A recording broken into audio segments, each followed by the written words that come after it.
이 시간 우리의 온 마음과 정성을 다해 2021년 8월 첫째 주 주일 예배를 하나님께 드리겠습니다.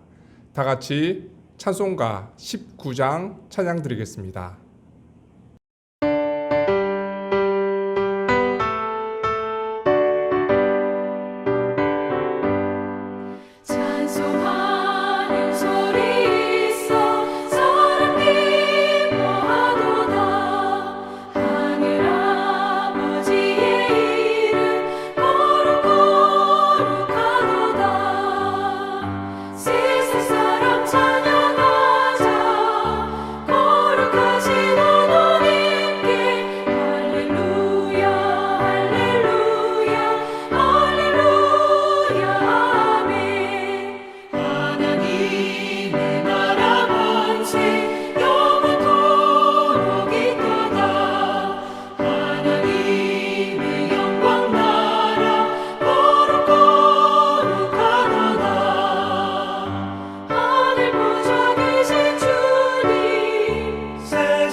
교독문 35번 시편 84편 말씀입니다.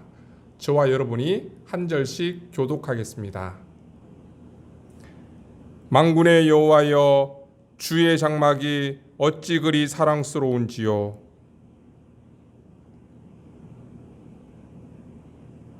내 마음과 육체가 살아계시는 하나님께 부르짖나이다. 주의 제단에서 참새도 제집을 얻고 제비도 새끼둘 보금자리를 얻었나이다.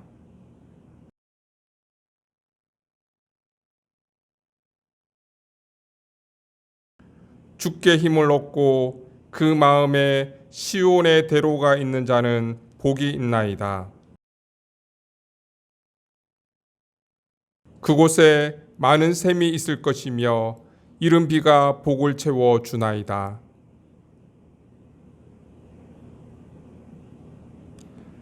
악인의 장막에 사는 것보다 내 하나님의 성전 문지기로 있는 것이 좋사오니 만군의 여호와여, 주께 의지하는 자는 복이 있나이다. 아멘. 다 같이 사도신경으로 신앙 고백 드리겠습니다.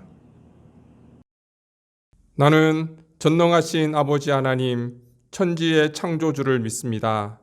나는 그의 유일하신 아들 우리 주 예수 그리스도를 믿습니다.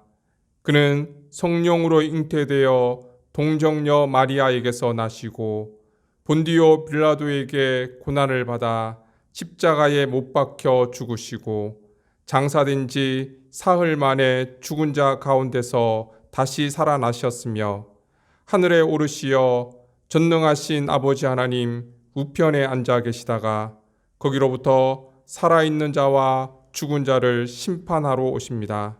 나는 성령을 믿으며 거룩한 공교회와 성도의 교제와 죄를 용서받는 것과 몸의 부활과 영생을 믿습니다. 아멘. 찬송가 86장 함께 찬양 드리겠습니다.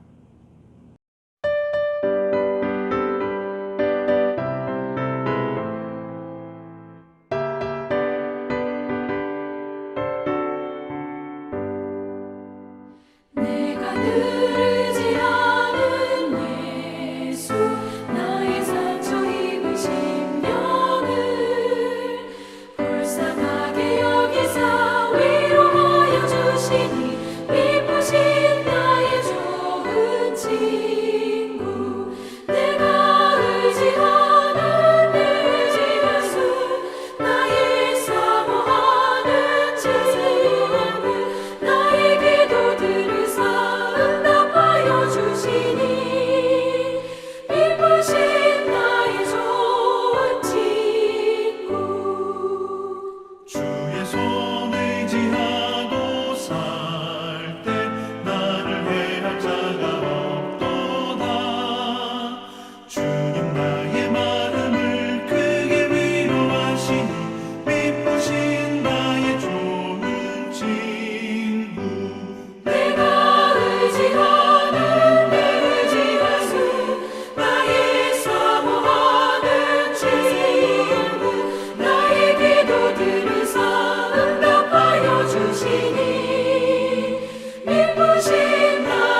우리의 피난처가 되시는 하나님, 지난 한 주간도 크신 능력으로 우리들을 붙들어 주시고 진리 가운데 인도해 주시며 주님 안에서 평안을 누리게 하시니 감사드립니다.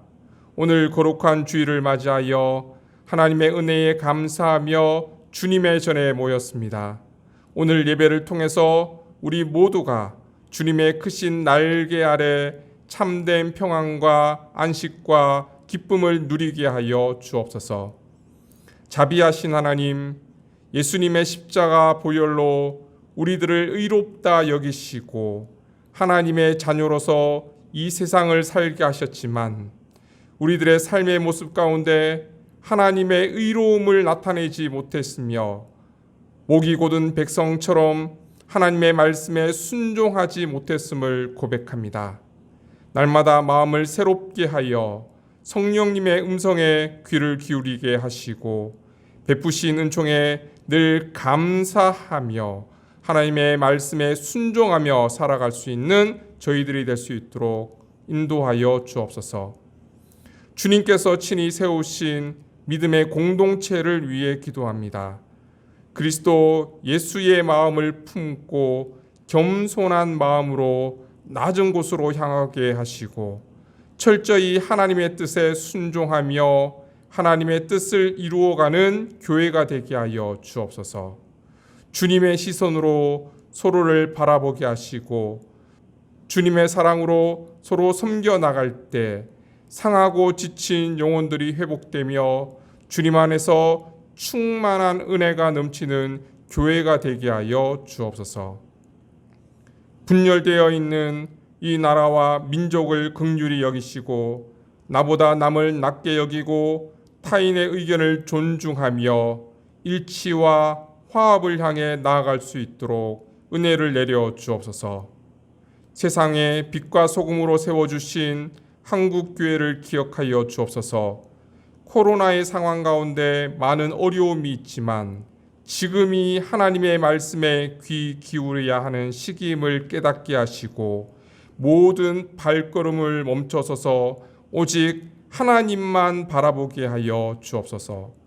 다시금 하나님의 뜻을 발견하게 하시고 주신 사명 감당함으로 어려움 가운데 있는 모든 이에게 주님의 소망을 전해줄 수 있는 교회가 되게 하여 주옵소서. 오늘 말씀 전해주실 김한승 목사님께 성령의 기름을 부어주셔서 살아계신 하나님의 말씀이 온전히 선포되게 하여 주옵소서. 겸손한 마음으로 하나님 말씀을 듣게 하시고 주신 말씀을 우리 삶의 기준으로 삼고 온전히 그 말씀에 순종하며 살아갈 수 있는 저희들이 될 수 있도록 도와주옵소서.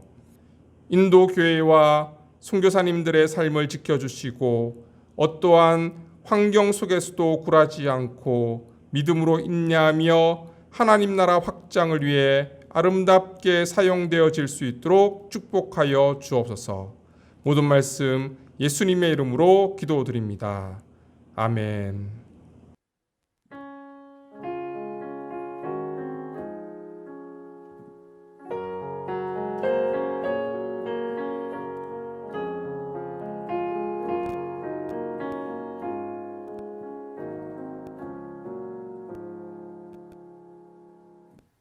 주님의 은혜와 평강이 여러분과 함께 하시기를 바랍니다. 인도 현지 교회에서는 대면 예배를 시작했습니다. 아직 참석하지 못하신 분들은 매주 일요일 11시 30분부터 드리는 현장 예배에 적극적으로 동참해 주시기를 바랍니다. 사역위원회가 다음 주일 오후 7시 30분에 있습니다. 사역위원들은 기억해 주시고요. 나머지 광고는 주보를 참조해 주시기 바랍니다.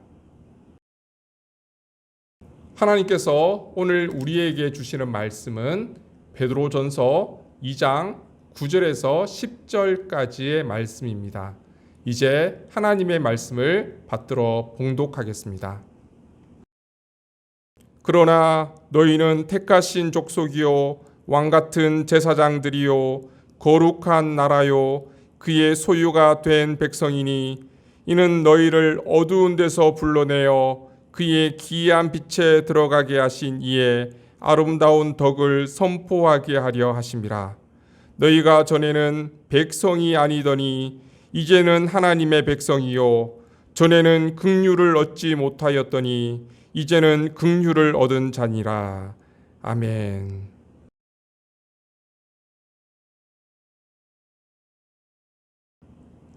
오늘 말씀은 제주 좋은 씨앗교회를 섬기고 계시는 김한승 목사님께서 전해주십니다.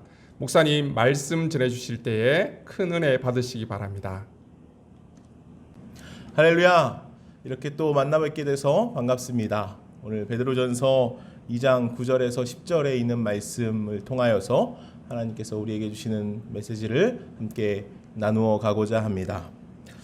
아프리카에서 선교 중이시던 한 제임스라는 목사님께서 하루는 선교지의 한 가정을 방문하게 되었습니다. 그런데 그 가정에서 참 이상한 광경을 보게 된 것입니다. 그 가정에 큰 닭장이 있었는데 닭장을 유심히 살펴보니 그 닭장 안에 병아리들만 있는 것이 아니고 이 독수리 새끼가 한 마리 같이 있는 것입니다.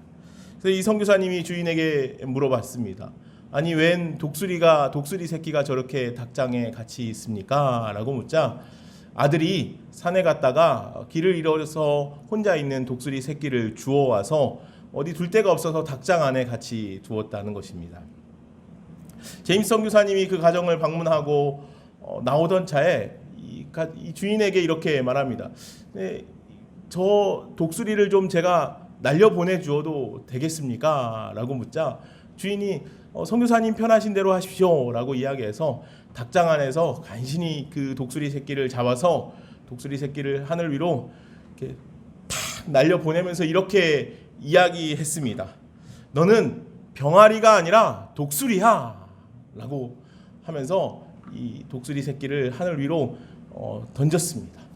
그랬더니 이 독수리 새끼가 금세 바닥에 고꾸라지면서 후다닥 닭장 안으로 도망쳐 들어갔다는 것입니다. 그래서 이 선교사님이 다시 한번 이 독수리 새끼를 잡아서 이번에는 지붕 위로 올라갔습니다. 지붕 위에 올라가서 독수리 새끼를 바라보면서 너는 병아리가 아니라 독수리야 라고 말하면서 지붕에서 하늘 위로 높이 던졌습니다. 그랬더니 이 독수리가 금세 또 바닥에 떨어져서 후다닥 이 닭장 안에 숨어서 선교사님이 오는 것을 피해버렸다는 것입니다. 선교사님이 하는 수 없이 집으로 돌아갔습니다. 선교사님이 며칠이 지났는데 이 일이 계속해서 기억이 나는 겁니다. 그래서 뭔가 마음이 찝찝함이 남아서 다시 그 집을 찾아갔습니다. 그 집을 찾아가서 주인에게 다시 한번 말했습니다. 제가 이 독수리 새끼를 좀 다시 날려보내도 되겠습니까? 라고 그랬더니 주인이 그렇게 하시라고 이야기합니다. 그래서 선교사님이 이번에는 독수리를 잡아서 품에 안고 산꼭대기로 올라갔습니다. 산꼭대기에 올라가서 벼랑 끝에 서서 이 독수리 새끼를 바라보면서 또 이렇게 말합니다. 너는 병아리가 아니라 독수리 새끼야 라고 말하면서 절벽에서 높이 던져버렸습니다. 그랬더니 이 독수리 새끼가 떨어지다가 날개를 폈습니다. 그리고 금세 그 독수리는 하늘을 날아가는 그런 멋진 광경을 펼쳐 보이게 되었다는 것입니다. 독수리는 본능적으로 날개를 펴게 되었고 그러자 독수리는 창공을 훨훨 나는 아주 멋있는 본연의 모습으로 날아갈 수 있게 되었다는 것이지요. 아마도 그 독수리는 그제서야 자신이 어떠한 존재인지를 깨달았지 않았겠습니까? 오늘 우리도 그렇습니다. 우리는 누구입니까? 우리는 하나님의 자녀입니다. 하나님의 자녀로서의 삶을 우리가 살아가고 있는가라는 질문을 이 이야기 속에서 우리는 한번 되새겨 볼 필요가 있겠습니다. 오늘 본문의 말씀은 우리를 향하여서 이렇게 선언합니다. 너희는 택하신 족속이요 왕 같은 제사장들이요 거룩한 나라요 그의 소유된 백성이라. 베드로 사도가 선언하고 있는 이 말씀이 우리들에게 얼마나 놀라운 말씀인지 모르겠습니다. 오늘 사도 베드로로부터 이 편지를 받은 사람들은 당시 로마의 식민지였던 소아시아 지방에 살고 있던 크리스천들이었습니다. 당시 소아시아 지방은 로마의 식민지였기 때문에 이 지역 사람들은 시민으로서의 완전한 권리나 법적인 보장을 받을 수 없었던 어떤 거류민의 그런 삶을 살아가던 사람들이었습니다. 또한 그들은 로마로부터의 버거운 세금 징수를 당하기 일쑤였으며 힘든 노역에 끌려가야만 하는, 어찌 보면 나라 잃은 백성들의 서글픈 처지 가운데 살아가고 있었던 그런 힘겨운 백성들이었지요. 더욱이 그곳에 살고 있던 그리스도인들의 처지는 더 힘들고 고통스러울 수밖에 없었습니다. 그들은 예수를 믿는다는 이유로 빈번히 부당한 고난과 박해를 받아야만 했다고 오늘 본문 이후의 말씀 베드로전서 2장 19절의 말씀은 기록하고 있죠. 또 뒤로 넘어가면 베드로전서 4장 12절은 그들의 형편에 대해서 이렇게 이야기합니다. 불시험을 당하는 것을 이상히 여기지 말라, 그렇게 말하고 있다는 거죠. 그만큼 당시에 그리스도인들이 당하는 고난과 어려움은 컸다는 것이지요. 아마 그들에게는 이러한 절규가 있었을지도 모르겠습니다. 아니, 내가 예수를 믿고 영접함으로 하나님의 자녀, 하나님의 백성으로서의 삶을 살아가는데 실상 우리들의 현실, 우리들의 삶의 모습은 왜 이렇게 형편없는 모습일까? 나의 지금 이 현실이 하나님의 백성으로서의 온전한 삶의 모습인가 하는 그런 마음이 그들 안에 들지 않았겠습니까? 그들은 자신이 처한 현실로 인해서 하나님께서 우리를 위해서 무엇을 행하셨는지, 내가 어떠한 존재인지를 깨닫지 못할 때가 있었다는 거죠. 그리고 당장 눈앞에 보이는 자신들의 처지와 상황만을 바라보는, 그래서 시험에 들 수밖에 없는 백성들이 되었습니다. 그래서 이 시대는 믿음의 길에 있는 이들이 많이 예수 그리스도를 믿는 것을 거절하고 떠나는 일들이 생겨났습니다. 배교의 일들이 계속해서 일어나기 시작했죠. 사실 믿음에서 벗어나 육신의 안위와 평안을 위해 살아가는 것이 당시에 그들에게는 더없이 편안한 삶이었을지도 모르겠습니다. 그렇지 않습니까? 우리들도 그렇잖아요. 이 세상을 살아갈 때 세상을 벗하고 살아가면 사실 조금 더 편안한 삶이 우리들에게 놓일 수 있을 때가 많이 있습니다. 세상의 것을 따라가는 것이 가장 안전하고 쉬운 방법처럼 우리들에게 보여질 때가 있다는 것이죠. 물 흐르듯이 세상의 것, 육신의 것을 따라 살아가는 것이 가장 행복한 삶처럼 보일 때도 있다는 것이죠. 이에 많은 신앙인들이 혼란을 겪었습니다. 믿음이 흔들리기 시작했습니다. 인간은 육신이 연약할 때 시험에 잘 빠집니다. 마태복음 4장에 예수님께서 40일 금식 기도를 하실 때 사단이 예수님을 찾아왔죠. 그때 예수님께서 뭐라고 말씀하십니까? 사람이 떡으로만 살 것이 아니요 하나님의 입으로 나오는 모든 말씀으로 살 것이라, 그렇게 말씀하십니다. 그렇습니다. 믿음의 사람들은 육이 아닌 영적인 삶을 살아가는 존재들이라는 거죠. 때문에 하나님의 말씀에 힘입어 모든 상황을 이기며 믿음을 지켜야 하는 존재들이라는 것입니다. 이것이 참 신앙인의 삶의 모습이라는 것이죠. 오늘 우리들은 이것을 좀 기억해야 해요. 현실을 벗하며 세상을 벗하며 살아가는 것이 더 편안하고 안전해 보일지도 모릅니다.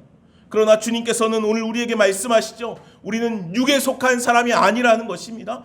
영에 속한 사람이라는 것이죠. 세상을 벗하고 살아가는 사람이 아니라 저 하나님 나라를 바라보고 살아가는 존재들이라는 것을 오늘 우리들에게 말씀하신다는 거예요. 이에 오늘 사도 베드로가 우리들의 정체성에 대해서 오늘 본문에서 우리들에게 다시 한번 말씀하고 있는 것입니다. 9절 말씀입니다. 우리가 잘 아는 말씀이죠. 말씀을 우리 같이 한번 읽어보도록 하겠습니다. 오늘 본문 9절입니다. 같이 읽겠습니다. 그러나 너희는 택하신 족속이요 왕같은 제사장들이요 거룩한 나라요 그의 소유가 된 백성이니 이는 너희를 어두운 데서 불러내어 그의 기이한 빛에 들어가게 하신 이에 아름다운 덕을 선포하게 하려 하심이라. 아멘. 우리들이 어떤 존재라고요? 하나님께 택함을 입은 존재들이라는 것입니다. 오늘 본문 말씀은 우리가 하나님의 백성으로 택하심을 입은 존재들임을 정확하게 말씀하고 있습니다. 그렇습니다. 저와 여러분들은 주께서 택하신 주님의 백성입니다. 그러면 택하심을 입은 자들의 모습은 어떤 모습이어야 할까요? 오늘 베드로는 이어서 10절에 이렇게 말씀하죠. 너희가 전에는 백성이 아니더니 이제는 하나님의 백성이요 전에는 긍휼을 얻지 못하였더니 이제는 긍휼을 얻은 자니라. 아멘. 전에는 백성이 아니었는데 이제는 하나님의 백성이라는 것입니다. 전에는 긍휼을 입지 못했었는데 이제는 긍휼을 입은 존재들이 되었다는 것이죠. 얼마나 놀라운 말씀입니까? 이제 우리는 새로운 존재가 되었다는 것을 우리에게 말씀합니다. 우리가 이제 예수 그리스도의 십자가의 사랑을 입은 생명의 존재, 사랑의 존재가 되었다는 것이죠. 사도 바울은 이를 두고 이렇게 말씀합니다. 고린도후서 5장 17절이죠. 그런즉 누구든지 그리스도 안에 있으면 새로운 피조물이라. 이전 것은 지나갔으니 보라 새 것이 되었도다. 아멘. 그리스도 안에 있으면 새로운 피조물이라 말씀하죠. 이전과는 전혀 다른 새로운 존재가 되었다는 것입니다. 그러니 그리스도 예수 안에 거하는 삶을 살아갈 것을 우리들에게 요청하고 있는 것이에요. 그리스도 안에서 살아가시기를 바랍니다. 이전과는 전혀 다른 새로운 존재, 예수 그리스도 안에 거하는 생명의 존재, 사랑의 존재로 살아가실 수 있기를 소망합니다. 사도 바울은 자신이 그렇게 믿음으로 살기를 다짐하면서 이렇게 말씀하기도 해요. 빌립보서 3장 7절 말씀입니다. 그러나 무엇이든지 내게 유익하던 것을 내가 그리스도를 위하여 다 해로 여길 뿐더러 또한 모든 것을 해로 여김은 내 주 그리스도 예수를 아는 지식이 가장 고상하기 때문이라. 내가 그를 위하여 모든 것을 잃어버리고 배설물로 여김은 그리스도를 얻고 그 안에서 발견되려 함이니. 아멘. 사도 바울은 자신이 예수 그리스도를 얻고 그 안에서 살아가기 위해서 어떤 일들을 합니까? 자신이 그동안 쌓아온 모든 것들을 배설물로 여겼다는 것이에요. 자신이 유익하게 여기던 것, 자신이 좋아하던 것, 자신이 즐겨하던 것 다 배설물로 여겼다는 것이죠. 무엇을 위해서요? 그리스도 안에 거하기 위해서, 그리스도와 함께 살기 위해서, 새로운 존재로 살아가기 위해서 배설물로 여기게 되었다는 것이죠. 바울의 믿음의 삶은 실제로 그러했죠. 우리가 알고 있듯이요, 바울이 이전에는 사울이라는 이름을 사용했지 않습니까? 그렇죠? 그러나 그가 사울이라는 이름까지도 배설물로 여기게 되었다는 거예요. 여기서 우리가 한 가지 좀 정확하게 확인하고 알아야 할 내용이 있습니다. 바울이 회심한 후에 사울에서 바울이라는 이름으로 개명한 것으로 우리는 종종 그렇게 생각을 합니다. 그런데 바울은 회심한 후에 개명한 이름이 아니에요. 바울의 이름은 사울이기도 하고 바울이기도 했죠. 그는 사울과 바울이라는 두 개의 이름이 공존하고 있었어요. 같이 있었죠. 사울은 히브리식 이름이고요, 바울은 로마식 이름이에요. 우리가 알다시피 바울은요, 본래 팔레스타인 유대 본토 출신의 사람이 아니잖아요. 그는 다소 사람이었어요. 주후 1세기 로마 제국의 관할하에 있던 이 다소, 지금의 터키죠. 이 터키 지역에 있었던 로마 시민권자로서 출생한 사람이었어요. 그래서 바울은 태어나면서부터 유대인의 이름인 사울과 로마의 이름인 바울이라는 두 가지의 이름이 같이 있었어요. 좀 쉽게 이해하자면 한국 사람이 미국으로 시민권을 얻어가면 미국식 이름을 짓잖아요. 한국 이름은 있고 미국식 이름도 짓죠, 따로. 그거와 같은 거예요. 그래서 오늘 사울은 유대식 이름이에요. 바울은 로마식 이름이죠. 아마도 그가 어려서 다소에서 살 때는 바울이라고 불렸을 거예요. 그리고 나서 나중에 유대로 갔을 때, 예루살렘에 가서 살 때는 사울이라고 불렸을 거라는 거죠. 그런데 그는 자신이 이스라엘 백성인 것에 대한 대단한 자부심이 있었잖아요. 선민에 대한 자부심이 있었어요. 그래서 어려서부터 예루살렘으로 유학을 가서 가말리엘 문화생으로 그가 살았잖아요. 그는 자신에 대해서 이렇게 이야기해요. 빌립보서 3장 5절 말씀에 보면 나는 8일 만에 할례를 받고 이스라엘 족속이요 베냐민 지파요 히브리인 중에 히브리인이요 율법으로는 바리새인이요 라고 자신의 정체성에 대해서 그렇게 이야기했어요. 무슨 이야기예요? 그는 바울이라는 이름으로 불리기보다는 사울이라는 이름으로 불리며 살아가는 것을 더 좋아했던 사람이라는 거죠. 왜요? 유대인으로 살아가는 것을 좋아했기 때문에. 8일 만에 할례를 받고 이스라엘 족속이요 베냐민 지파요 히브리인 중에 히브리인이요 율법으로는 바리새인이요. 그는 자신에 대해서 그렇게 이야기하잖아요. 그래서 그는 얼마나 열심히 교회를 핍박하면서 흠없는 율법의 사람으로 살아가고자 했는지 몰라요. 그러나 이제 그는 이렇게 말합니다. 내가 그를 위하여, 예수 그리스도를 위하여 모든 것을 잃어버리고 배설물로 여김은 그리스도를 얻고 그 안에서 발견되기 위함이라는 것이죠. 자신이 유익하게 여기던 것, 자신이 원하는 것을 다 잃어버리고 배설물로 여기는 것은 예수 그리스도를 얻고 그 안에서 발견되기 위함이라는 것이죠. 사울이 바울이라는 이름으로 살아가고자 했던 것은 그가 하나님께서 이방인을 위하여서 택하신 사람임을 깨달았기 때문이라는 거죠. 하나님께서는 바울을 이방 선교를 위해서 부르셨잖아요. 그가 그것을 깨닫고 이방을 위해, 이방 민족을 위해 복음을 전하기 위해 이제 자신이 그토록 원하던 사울이라는 이름보다 바울이라는 이름을 택하고 있는 것이라는 것이죠. 그래서 바울이 이방 선교를 시작하는 사도행전 13장부터 그는 바울이라 불리기 시작했다는 것을 우리는 성경 말씀을 통해서 확인할 수 있게 되죠.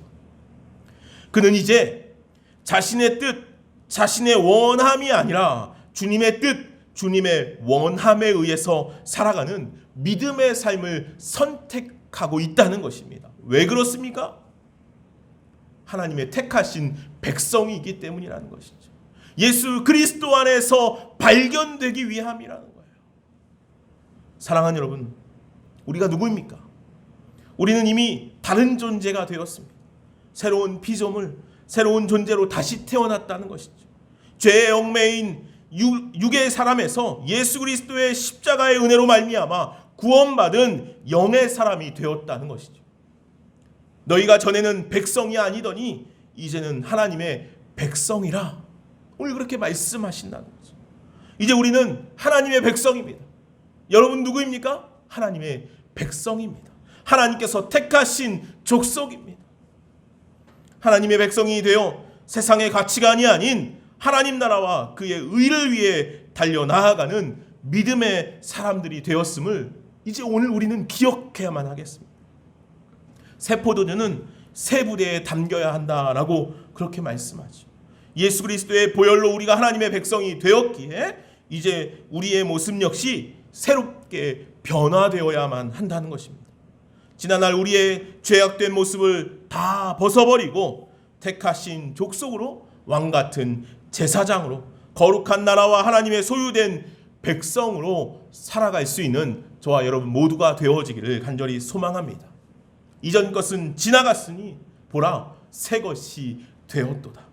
오늘 우리의 삶의 모든 모습이 하나님의 백성으로 살아가기에 충분한 그런 믿음의 삶이 되어지기를 간절히 소망합니다. 사도 바울처럼 예수 그리스도 안에서 발견되기 위하여 주님의 뜻, 주님의 원함 안에 살아가는, 그래서 그리스도 안에서 발견되어지는 우리 모두의 신실한 믿음의 걸음이 되기를 간절히 소망합니다. 기도하겠습니다. 사랑과 은혜가 많으신 하나님, 감사합니다. 너희는 택하신 족속이라 이제는 하나님의 백성이 되었다. 오늘 그렇게 우리에게 말씀하여 주십니다. 내가 누구인가? 우리가 어떠한 삶을 살아가야 하는가? 우리가 질문할 때 이제 우리는 새로운 피조물이 되었음을 기억하며 그리스도 안에서 발견되기 위하여 부단히 예수 그리스도 안에 살아갈 수 있는 우리 모두가 되게 하여 주시옵소서. 감사하며 예수 그리스도의 이름으로 기도하옵나이다. 아멘. 찬송가 218장 부르시면서 준비해 오신 예물을 하나님께 올려드리겠습니다.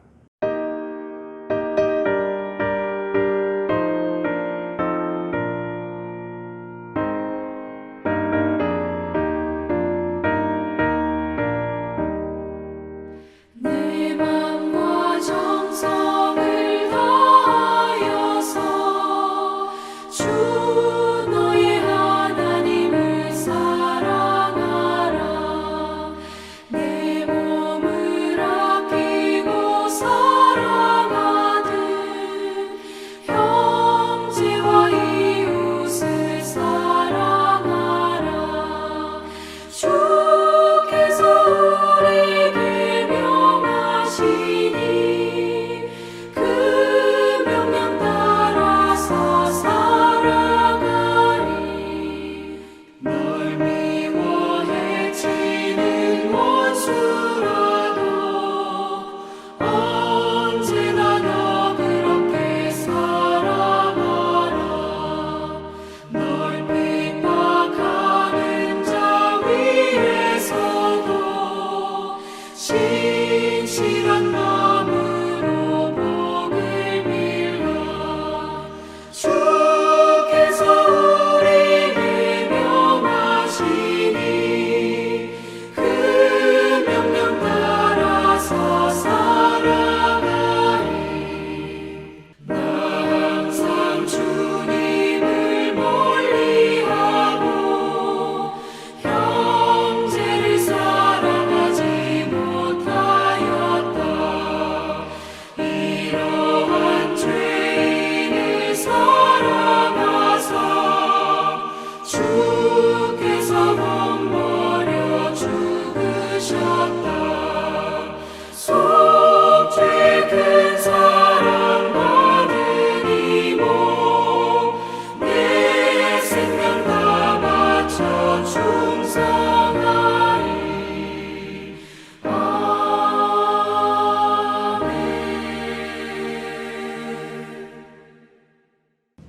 은혜와 긍휼이 풍성하신 하나님 참으로 감사합니다. 오늘도 주님의 날 주 앞에 예배하며 나아가는 사랑하는 첸나이 한인 장로교회 성도들 그 믿음의 삶 위에 그 예배의 삶 위에 주님 축복하여 주시기를 간절히 소망합니다. 하나님, 우리들이 믿음의 삶을 살아가는 것이 얼마나 어려운지 이 세상 가운데서 세상이 아닌 하나님 나라를 소망하며 믿음을 지키는 삶이 얼마나 어려운지 하나님, 그러나 우리가 끝까지 믿음 안에 거하며 살아갈 수 있는 우리 모두가 되게 하여 주시옵소서. 주님, 우리가 예배 안에서 또 우리가 찬양 안에서 우리가 말씀을 통하여서 날마다 새롭게 거듭나는 믿음의 삶을 살아가게 하여 주시옵고 주님, 그런 삶을 통하여서 우리의 가정이, 우리의 교회가, 우리의 삶의 현장이 날마다 예수 그리스도로 물들어가게 하여 주시옵소서. 주님, 오늘 예배 가운데 나온 사랑하는 성도들 또 주 앞에 나와 귀한 예물을 올려드립니다. 작은 손길을 주 앞에 올려드리지만 주님 흠량하여 주시고 우리가 드리는 이 예물을 통하여서 이 땅 가운데 하나님의 나라와 하나님의 역사가 일어나는 귀한 믿음의 걸음들이 되게 하여 주시옵소서. 주님, 각 가정의 삶의 형편과 상황을 다 아시는 주님, 우리의 머리카락 하나까지도 다 세움받은 주님, 이제 우리가 주 앞에 우리의 걱정과 고민과 아픔과 어려움을 다 내려놓습니다. 주님, 가정마다 삶의 환경마다 주님께서 찾아가 주셔서 축복하여 주시고 또 때로는 위로하여 주시고 또 때로는 일으켜 세워 주셔서 주님 믿음 안에 날마다 세워져 살아갈 수 있도록 주여 축복하여 주시옵소서. 주님 오늘 주 앞에 나와 예배하는 모든 성도들 그 심령을 주님의 은혜로 풍성하게 하여 주시고 날마다 주 앞에 온전한 삶을 내어드릴 수 있는 모든 성도들 되게 하여 주시옵소서. 감사하며 예수 그리스도의 이름으로 기도하옵나이다. 아멘. 이제는 우리 주 예수 그리스도의 은혜와 하나님 아버지의 무한하신 사랑과 성령의 교통하심과 역사하심이 이제 우리는 하나님의 백성입니다 라고 고백하며 나아가는 여기 모이는 주님의 사랑하는 자녀들 머리 위에 가정과 삶 위에 이제로부터 영원까지 함께 계시기를 간절히 축원하옵나이다. 아멘.